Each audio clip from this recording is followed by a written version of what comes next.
Who is the magician? Well, in this series, we're going to take a look at these individual tarot cards to understand their specific meanings and messages. My name is Crow, and to answer my initial question, the answer is you, and me, and everybody else, because the tarot and primarily the Major Arcana, well, they show the journey of the soul. They split consciousness into 22 distinct archetypes. This is so we can better understand ourselves, we can better understand nature of mind. Now, the magician is number one, but he is the second card in the suit.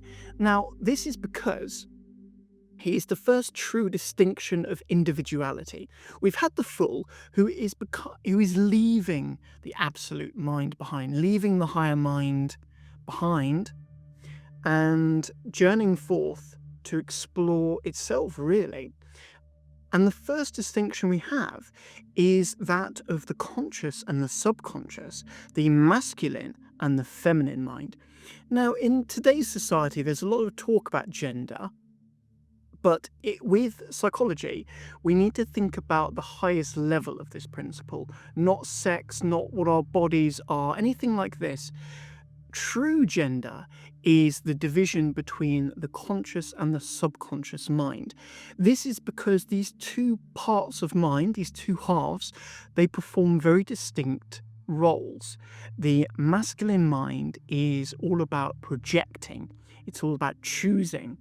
And the feminine mind is all about receiving and creating. They work together in harmony to create life. They are really one mind, two functions of one mind, but they have very, very different roles. And so while on Earth, gender is quite a fluid thing, it's quite malleable, you need to remember that the highest level of your being, at the highest level of mind, there is only two. There is black and there is white. There is yin and there is yang. Two very different energies, two very different portions of consciousness. Now, the first portion of consciousness we're going to look at is the masculine side of things. So we can see here a man standing by a table. He's got a staff, a cup, a sword and a pentacle on it. There are 4 tools here. He's holding his wand up into the heavens and he's pointing down with his left hand to the earth. Above his head we've got the infinity symbol. He's wearing white and red robes and he's surrounded by a garden of flowers. The conscious mind, the choosing mind, the doing mind. The magician is the embodiment of manifestation. The magician is the part of our mind who chooses what we want to manifest, what we want to create, what do we want to see in reality. Now we've got these four tools here on the table, with 4 elements. Now, I've just said you can divide consciousness into 2. You can also divide it into 4. With these 4 elements. This is a very Western way of looking at things. If we go to the East, we've got the 5 elements in Chinese tradition.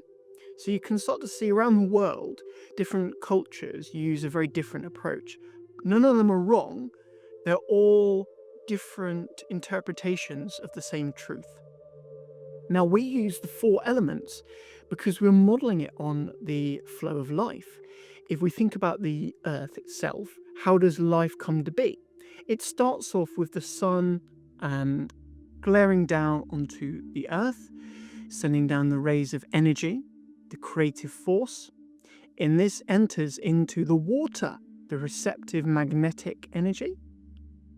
They come together and the water heats up from the energy of the sun and turns into steam, which then form the clouds. And we have the air. And these clouds transport the water across the world to rain down on the earth so we can grow plants and lots of other lovely things to grow life itself. So these elements are reflecting, well, really the cycle of the earth is reflecting the elements, but the tools we're using are representing these different aspects. Now, these different elements all exist within us. They are different levels of mind. We have the highest level, the fire, the creative, the passion, our desires, our inspiration. The driving force of our life is the fire. You can think of these 4 elements as perhaps being different versions of yourself. You have these 4 versions, this fire self to begin with. And then we have this water self, this receptive, this creative, this inspiration. This is the emotional part of you. This is the part of you that dreams a thing to be, takes the command from the fire and begins to mold it into something. And then we have the air. This is the thoughts. This is the strategy. This is the boundaries that come into place. This is the way of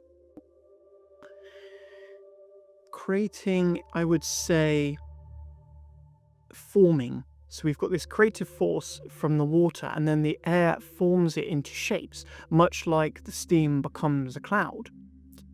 And then finally, this comes down to the earth. So this is the physical actions. These are the bodies we possess. These is the lowest state of mind. And the earth is all about the actions we're taking. So the magician, he works on all these elements at the same time to create the desired reality. He makes sure that all these elements are in line with what he wants to be.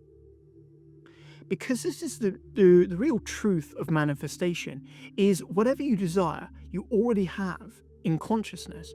Everything you want starts in consciousness.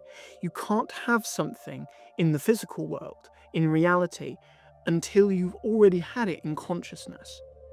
What's lovely, though, is whatever you want to embody is now. It's straight away. There is no delay. Whatever you can imagine is.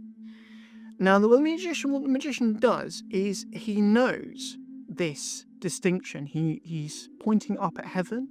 He's saying, as above, so below. As within my mind, so will be expressed externally. So he embodies the consciousness of being what he wants to have. If he wants wealth, he embodies the consciousness of being wealthy.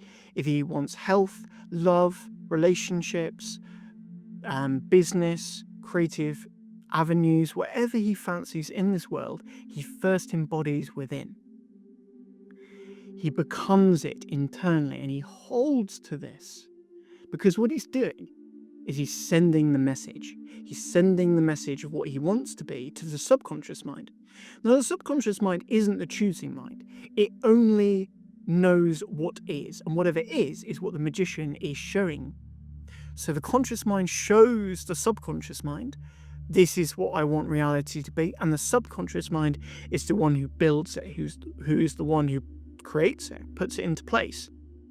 They go together.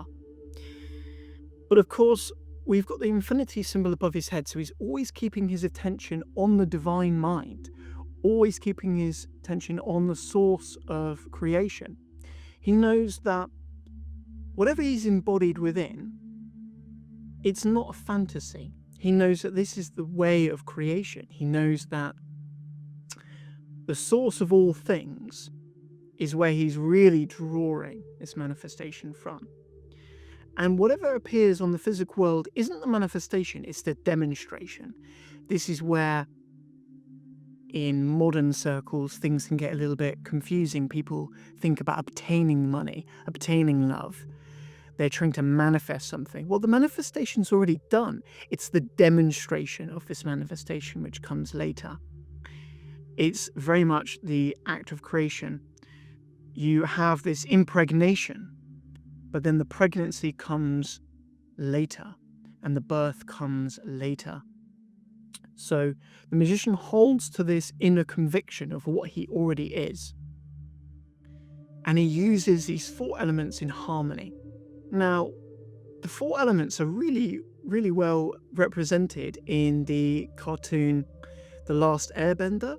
There's a character called Uncle Iroh who describes how these 4 elements work together in harmony. I'll put a link to that in the description. But this is a great little video you can watch to sort of understand these different aspects of yourself and how to bring them together to create what you want to create. And there is no right or wrong.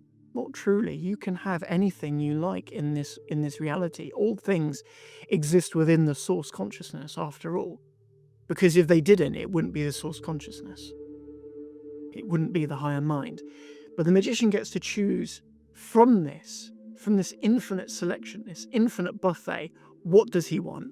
What does he want to sample? What does he want to taste? What does he want to see? You have this right. You have this choice. So if you see the magician come up in your readings, it's all about your inner power. It's all about what are you reflecting externally? What are you embodying within? As above, so below, but also as within, so without.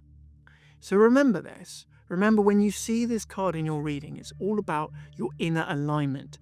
What are you creating? What are you manifesting? And remember where the power comes from. You're not wishing for something. You're not begging for something. You're embodying something. You're saying, I am. And you're sending that message to the subconscious mind to bring it forth. The subconscious mind does not distinguish between false and true. It only knows what is. And what is what's being shown to it. So I think that's where we're going to leave it for today. Thank you very much for being here. If you've got any cards you'd like me to explain or any readings you'd like me to do, please leave a comment down below. If you'd like a private reading, you can find the link to that in the description. Take care, and I look forward to seeing you next time.